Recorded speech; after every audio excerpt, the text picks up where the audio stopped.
Queridos, hoje é uma noite especial, uma noite em que a gente celebra, né? Uma das ordenanças de Jesus, que é o batismo. E aí, por que a igreja batiza, né? Talvez seja a sua pergunta. Por que batizar? Talvez seja a pergunta de alguns, que não sei se você já viu algum batismo, já participou de algum batismo numa igreja evangélica. Talvez surja aí no seu coração essa pergunta: por que batizar? Por quê? O que significa o batismo?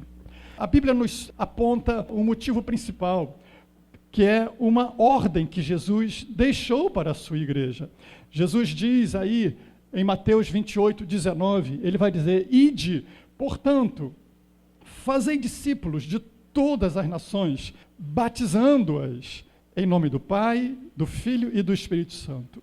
Também em Marcos, capítulo 16, versículo 15 e 16, Jesus também vai dizer: ide por todo o mundo, pregai o evangelho a toda criatura. Quem crer e for batizado será salvo. Quem não crer será condenado. Jesus deixou, portanto, uma ordem para a sua igreja. Portanto, o batismo é o que nós chamamos de uma ordenança da igreja, uma ordenança de Cristo para a sua igreja.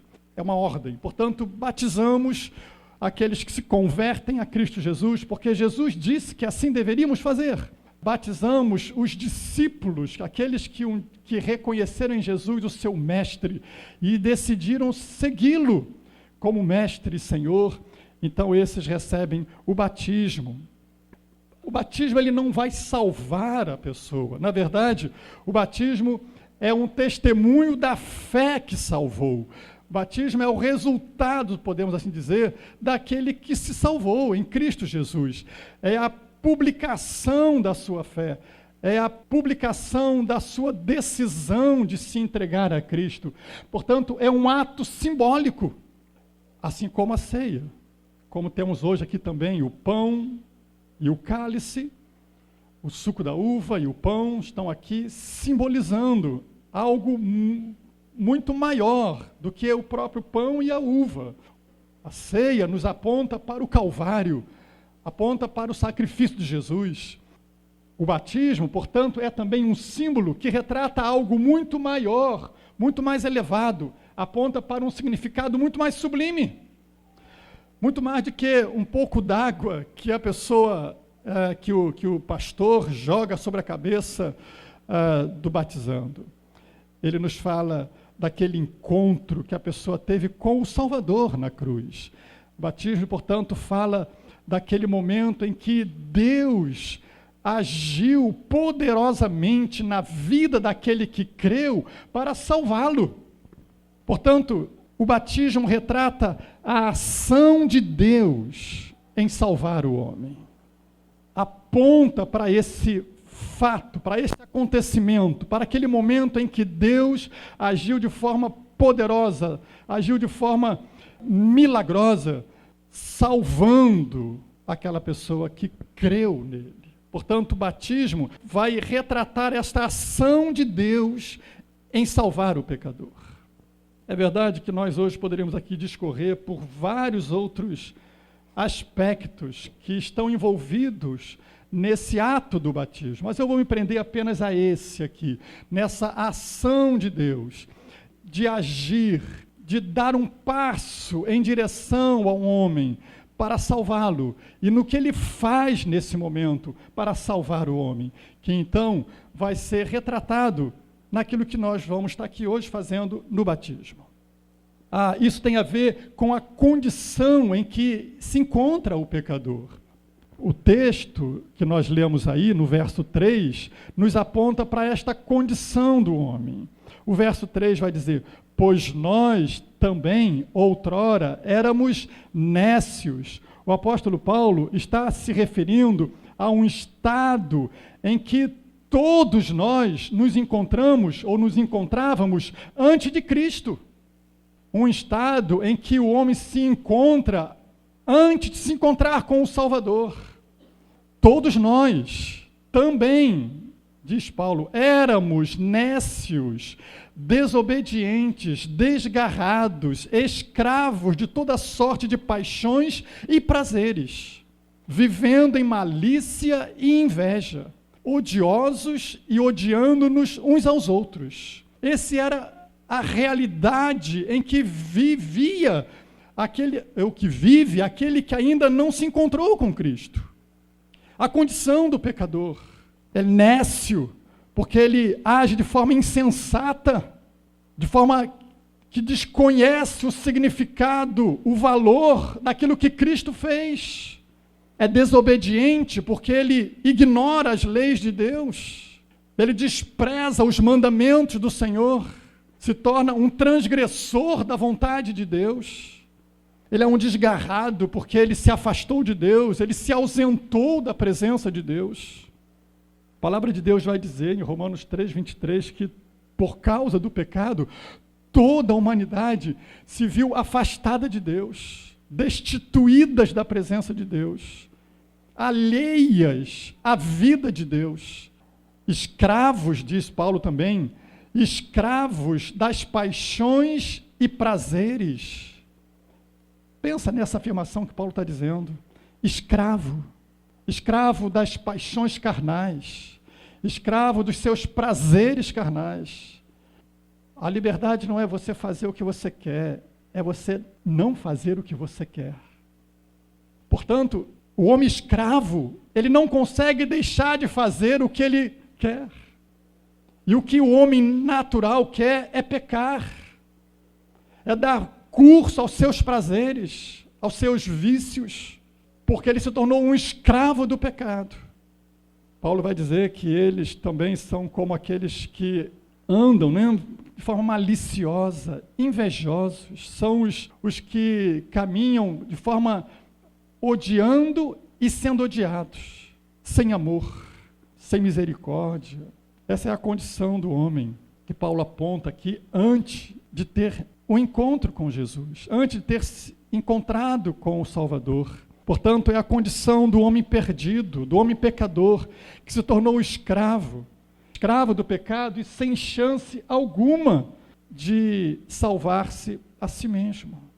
Paulo vai escrever em Romanos capítulo 6, versículo 23, o texto que eu coloco ali, o salário do pecado é a morte, porque todos somos como esses que se tornaram desgarrados, são como esses que se tornaram desobedientes, pecadores. Todos esses, por conta do pecado, recebeu como justa medida, como justo pagamento, a morte eterna. Bem, esse é o estado do homem que Paulo aponta aqui, que ainda não teve Jesus, e que ele também se incluía antes de ter tido o encontro com Cristo Jesus. Mas o apóstolo Paulo também ele vai dizer que Deus agiu em favor, Deus tomou a iniciativa, Deus deu o primeiro passo em direção ao homem para salvar o homem perdido. E aí, nesse agir de Deus, Deus fez algumas coisas para salvar o homem. A primeira delas, que Deus manifestou a sua benignidade e o seu amor. Verso 4. Quando, porém, se manifestou a benignidade de Deus, nosso Salvador, e o seu amor para com todos. Portanto, ao agir em favor do homem, ao dar um passo em direção ao pecador, Deus manifestou o seu amor e a sua misericórdia para com todos. A manifestação da misericórdia de Deus foi a vinda de Cristo a este mundo. Jesus é essa manifestação da misericórdia de Deus, da benignidade de Deus, do amor de Deus. Foi porque Deus nos amou, quando nos viu pecadores, desgarrados, escravos do pecado, e Ele agiu em nosso favor, se manifestou entre nós. Jesus é a manifestação do amor de Deus ao homem. O apóstolo Paulo vai dizer em Romanos 5, verso 8, que Deus prova o seu amor para conosco, no fato de ter Cristo morrido por nós, sendo nós ainda pecadores. Deus provou o seu amor, manifestou o seu amor por cada um de nós e por todos nós. Se você tem dúvida de que Deus te ama, Olha para a cruz que você vai ver ali, o amor de Deus revelado em Cristo Jesus, morrendo por você, sendo você um pecador, morrendo por mim, sendo eu ainda um pecador. Portanto, quando Deus age em favor do pecador, Ele manifesta a sua benignidade, a sua bondade e o seu amor em Cristo Jesus. E isso Ele não faz por mérito nosso, porque diz ainda o verso 5, não por obras de justiça praticada por nós. Ele não viu coisa boa em nós para agir em nosso favor. Ele não encontrou mérito em nós para agir em nosso favor. Não foi mérito nosso. Jesus não veio a esse mundo porque ele olhou para um homem e disse, olha, ele merece que eu vá lá salvá-lo. Ao contrário, o mérito do qual éramos dignos era a morte, porque o salário do pecado é a morte. Mas não foi por conta da justiça humana, não foi por causa da justiça praticadas por nós, diz o verso 5, mas segundo a sua misericórdia. Foi porque Deus se compadeceu de mim, foi porque Deus se compadeceu de você, de nós, pecadores, que Ele então nos salvou por causa da sua graça. Graça é o favor imerecido de Deus, é o agir de Deus, é a iniciativa de Deus em vir ao encontro do pecador para salvá-lo, porque o ama, apesar de nós. Ele quer o meu bem, Ele quer o seu bem, apesar de muitas vezes sermos esses desobedientes, de sermos esses desgarrados. Ele ama. Ele vem ao socorro do homem, porque de outra forma o homem jamais poderia salvar-se a si mesmo. Estaríamos irremediavelmente condenados à morte eterna.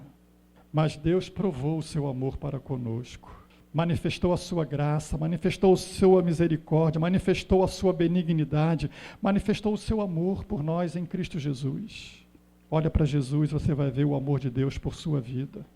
Quanto Ele te ama. O quanto Ele quer te salvar, a ponto de deixar o céu, deixar a sua glória, a ponto de deixar o seu trono, de se humilhar, de vir a nós, de esvaziar-se da sua glória, assumir a nossa forma, a forma humana, embora sem pecado, ser obediente até a morte e a morte de cruz. Se isso não for amor, o que mais é amor? Se isso não for a graça de Jesus, o que mais é graça? É o amor dele manifestado em Jesus. E quando ele manifesta esse amor, ele salva o pecador. Diz o texto ainda que ele derrama o seu Espírito sobre nós. Derrama o seu Espírito sobre aquele que se achega a ele. Verso 6, ele vai dizer, vou pegar o verso 5, não por obras de justiça praticadas por nós, mas segundo a sua misericórdia, ele nos salvou, mediante o lavar regenerador e renovador do Espírito Santo, que Ele derramou sobre nós ricamente, por meio de Jesus Cristo, nosso Salvador. Percebe o que Deus está fazendo? Ele se achegou ao pecador, e agora nesse encontro, Ele manifesta a sua graça, não olhando para a justiça do pecador, porque não tem, mas olhando para a justiça de Cristo Jesus. Ele salva o pecador. E Ele derrama o seu Espírito. O Espírito Santo, portanto, é derramado na vida daquele que recebe Jesus como Salvador, que tem um encontro com Ele. E é este ato que está sendo simbolizado no batismo. É esse ato de Deus derramar o seu Espírito sobre aquele que se achegou a Ele, pecador, arrependido. E agora é salvo pelos méritos de Cristo. É salvo pela justiça de Cristo, pela misericórdia dele, pelo amor dele. Sobre esse, Deus derrama o seu Espírito Santo. E aqui nesta noite, simbolizado na água, que é derramada sobre a cabeça daquele que recebe o batismo. Diz o texto, que Ele derramou sobre nós, ricamente, por meio de Jesus Cristo, nosso Salvador. Ele nos dá o seu Espírito, o Espírito Santo é aquele que agora vem habitar naquele que foi salvo por Cristo. Ele passa a ser o seu companheiro, ele passa a ser o seu amigo, o seu ajudador. Ele é aquele que está com ele todo dia. O Espírito Santo vem agora habitar no novo, no salvo, e faz dele uma habitação constante. É ele, o Espírito Santo, que vai assegurar-lhe a eterna salvação, porque ele se torna o penhor da salvação, a garantia da salvação, a certeza de que este que foi encontrado por Cristo Jesus na cruz do Calvário chegará salvo até o dia em que Jesus vier buscar os seus. E é este ato, queridos, que agora é simbolizado no batismo das águas. O encontro de salvação que Deus realiza na vida daquele que se achega a Ele, e sobre ele é derramado o seu Espírito. O resultado disso, Paulo vai dizer, ainda nos versos 5 e 7, que nós lemos também, ele vai dizer que porque Deus derramou o seu Espírito sobre nós, esse derramar do Espírito fez com que aquele sobre quem foi derramado o Espírito se transformasse numa nova criatura, porque esse foi um derramar, um lavar regenerador e renovador do Espírito. Ou seja, quando o Espírito Santo é derramado sobre a vida daquele que se converte, a ação dele é renovar e regenerar o pecador, ou seja, fazer dele uma nova criatura, fazer nele uma vida nova. É essa a proposta de Deus ao salvar o homem, não apenas tirá-lo do inferno, mas dar a ele uma vida nova, fazer dele uma nova criatura. Por isso que Paulo vai dizer, quando escreve aos Coríntios, na segunda carta, no capítulo 5, verso 17, que aquele que está em Cristo é uma nova criatura.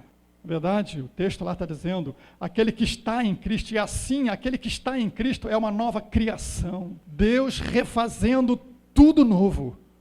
Deus fazendo tudo novo e começando a partir daqueles que são alcançados pela graça de Jesus e são salvos pela graça de Jesus. A palavra de Deus diz, queridos, que Deus, lá na frente ainda, vai fazer novos céus e nova terra, onde habitarão os salvos. E já prevendo aquilo que Deus vai fazer lá na frente, o novo céu e a nova terra, Deus já está fazendo novos habitantes para aquele novo céu e nova terra. São as novas criaturas que Deus está recriando em Cristo Jesus. Portanto, ao derramar o seu Espírito sobre o homem pecador, ele faz dele uma nova criatura, ele regenera o pecador, ele renova nele, dá a ele uma nova vida. E ele faz isso derramando o seu Espírito. E mais, ele justifica, como nós vimos no verso 7 também, a fim de ser justificados pela graça. Ele justifica por meio da graça, porque a justiça que nos salva é a justiça da graça de Cristo Jesus. Não é a nossa, não é a minha, não é a sua, por melhor que sejamos. Você pode dizer, olha, eu nunca roubei, eu nunca matei, eu nunca adulterei, eu nunca fiz nada errado. Embora, se você pensar um pouquinho, você vai chegar à conclusão que essa afirmação não é verdadeira. Mas enfim, mesmo que fosse, a nossa justiça não seria capaz de salvar o homem, porque é a justiça de um pecador. E não somos pecadores porque pecamos, nós pecamos porque somos pecadores. Essa frase já virou até um jargão, né? Mas é a mais pura verdade. Mesmo que o homem fosse capaz de não pecar, ele já seria pecador, porque ele nasce pecador. Uma criança recém-nascida já é pecadora, embora não tenha pecado. Mas a graça de Jesus justifica até essa criança, que no caso da criança, se morrer por não ter condições de crer, estará salvo pela mesma graça. Mas aquele que já compreende, já tem condições de crer, a exigência é crer. A condição é crer. Portanto, ao derramar o seu Espírito, Deus fez do homem uma nova criatura, justificou pela graça e tornou-o herdeiro da vida eterna. É isso que está retratada, essa ação de Deus, que está retratada no ato do batismo. Deus derramando o seu Espírito para salvar o pecador, aplicando a ele a justiça de Cristo Jesus, fazendo dele uma nova criatura, fazendo dele um herdeiro da vida eterna.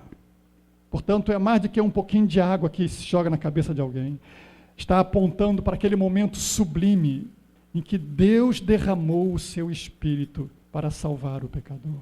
Portanto, a pergunta final que cabe aqui é: e o que cabe a mim fazer? Se isso Deus faz, o que cabe a mim fazer? O que cabe a nós fazer? O que cabe ao homem fazer? O apóstolo João vai responder essa pergunta quando ele, lá no seu evangelho, ele registra no capítulo 1, versículo 11 e 12, ele diz: Jesus veio para o que era seu, os seus não o receberam, mas a todos quantos o receberam, deu-lhes o poder de quê? Serem feitos filhos de Deus, a saber, aos que creem no seu nome. Portanto, o que cabe a mim, o que cabe a você, o que cabe a cada um pecador, é receber a Jesus pela fé. Uma vez recebido a Cristo pela fé, Deus faz o que só Ele pode fazer. Ele justifica o pecador, Ele derrama o seu Espírito sobre o pecador, faz dele uma nova criatura, dá a ele a certeza da vida eterna. Mas o que cabe a homem fazer, Deus não vai fazer. O que cabe a você fazer, é você que tem que fazer. E você precisa, sim, tomar uma decisão pela fé de receber a Cristo Jesus como seu Salvador, para que seja salvo. Portanto, Jesus disse: quem crer e for batizado será salvo. Não que o batismo vai salvar, a fé em Cristo, no Cristo, na graça de Cristo Jesus salva. O batismo vai publicar esta fé. E é isso que nós fazemos aqui esta noite. É isso que esses irmãos fazem aqui esta noite. Publicam a sua fé. A fé que um dia tiveram no Cristo que morreu e ressuscitou. A fé que um dia reconheceram-se pecadores, mas que ao olharem para a cruz viram ali o Salvador e recorreram ao Salvador. E Deus se encarregou de fazer o resto, de salvá-lo, mediante a justiça de Jesus, de salvá-lo, derramando sobre ele o seu Espírito, selando com o selo da salvação, dando a ele a certeza da salvação, dando a ele a justiça de Cristo Jesus, a vida eterna. Você já fez essa decisão? Você já tomou essa decisão de fé, de coragem e fé, de receber a Cristo Jesus como Salvador? Talvez você possa dizer: eu já sou batizado. A pergunta não é se você já é batizado, se você já recebeu Jesus como seu Salvador. Porque se você não recebeu Jesus como seu Salvador, você pode ser batizado 10 milhões de vezes e esse batismo não vai te salvar.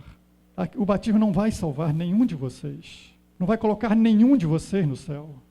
Engano aquele que pensa que por se batizar está salvo. O que salva é a sua fé em Cristo Jesus, nos méritos de Cristo Jesus, o reconhecimento do seu estado de pecador e o receber a esse Jesus como Salvador. Você já fez a sua decisão. Quem sabe hoje seja seu dia. Quem sabe agora seja o seu momento de tomar essa decisão por Jesus. Se você quer tomar essa decisão por Jesus, eu convido você a fazer uma oração agora, uma oração de entrega, de receber a Cristo Jesus como seu Salvador. Eu vou orar por você. Eu vou fazer esta oração no seu lugar. Não que eu possa fazer isso de forma eficaz, não posso. Mas se você quiser fazer esta oração que eu vou fazer aqui, como sendo sua oração, sim, aí ela poderá ter valor. Então eu quero orar por você e com você, que ainda não tomou a decisão por Cristo, mas quer fazer isso hoje. Entregar a sua vida a Jesus. E você pode estar orando assim: Senhor Jesus, eu reconheço que sou pecador, mas eu agora olho para a cruz com fé naquele que ali esteve em meu lugar e o recebo como meu Senhor, como meu suficiente Salvador. Entra no meu coração. Derrama sobre mim o teu Espírito. Salva-me por meio da tua cruz, para a tua glória. Eu te recebo como meu Salvador. Querido Pai, eu não sei, Senhor, quantos aqui dentro já fizeram essa oração? Quantos aqui dentro estão fazendo essa oração hoje? Mas tu sabes que o teu Santo Espírito, que é aquele que foi enviado para nos convencer dos nossos pecados, nos convencer da justiça de Cristo Jesus e do juízo que está sobre o pecador. Esse Espírito Santo esteja convencendo os corações, trabalhando nos corações, mostrando, Senhor, a insensatez da incredulidade, mostrando, Senhor, a necessidade da libertação dos pecados, mostrando a necessidade de se reaproximar, de se achegar a Cristo.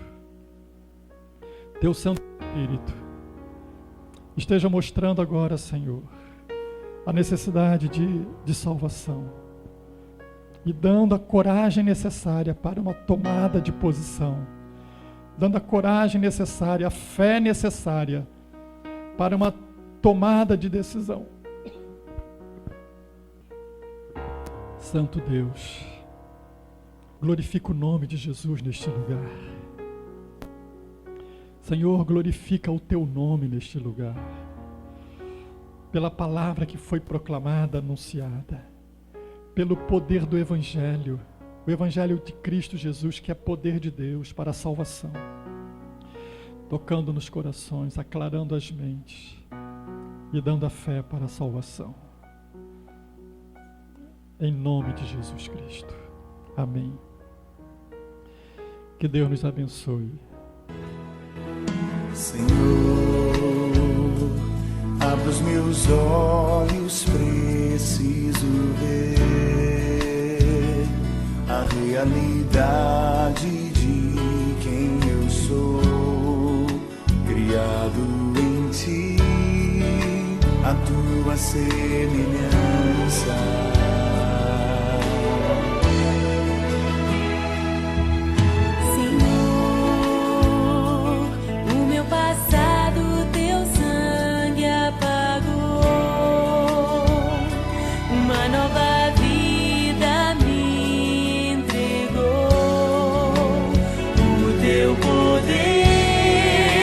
Transforma meu ser de glória em glória.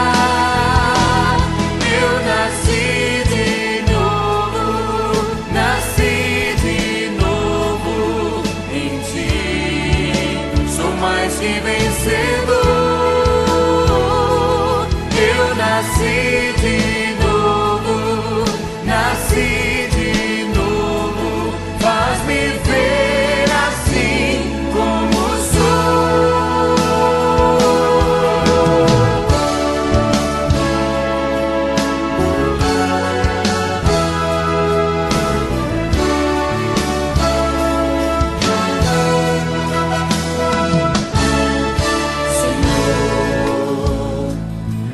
Meus olhos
ti.